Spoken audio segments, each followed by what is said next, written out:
Kaliwat ka ng mga pagpatay ang naitatala ilang araw bago ang hatulang bayan, barangay at SK election. Yan ang ulat ni Bien Manalo. Patay ang kumakandidatong barangay Kagawad habang sugatan naman ang kaalyado nitong kapitan ng pagbabarilin sa barangay Maingan, Masbate City.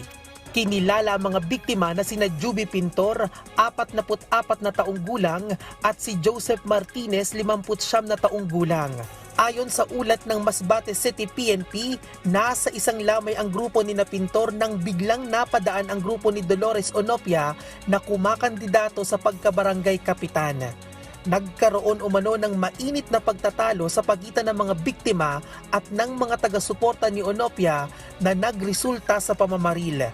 Naisugod pa sa ospital ang mga biktima pero idineklara ring dead on arrival si Pintor, habang nakatakas naman ang nasa 8 pang sospek.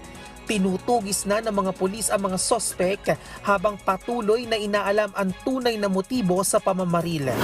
Dead on the spot ang isang lalaki matapos na tambangan at pagbabarilin sa West Poblacion, Bayugan City, Agusan del Sur.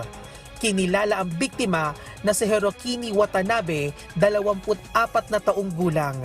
Base sa investigasyon ng Bayugan City Police Station, bumili lang ng sigarilyo ang biktima at pauwi na sana sakay ng kanyang motorsiklo nang paulanan ng bala ng hindi pa nakikilalang salarin. Na-recover sa pinangyarihan ng insidente ang 5 bala ng caliber 45 pistol. Patuloy ang investigasyon ng mga pulis sa tunay na motibo sa krimen. Nasawi ang 3 turista matapos bumangga ang kanilang sinasakyang van sa isang tulay sa Carmen, Bohol. Batay sa inisyal na investigasyon ng mga otoridad, papunta sana sa Chocolate Hills ang mga biktima nang makatulog umano ang driver na naging dahilan ng aksidente. Kasalukuyan namang nagpapagaling na sa ospital ang 3 pang kasama sa aksidente. Bien Manalo para sa bayan.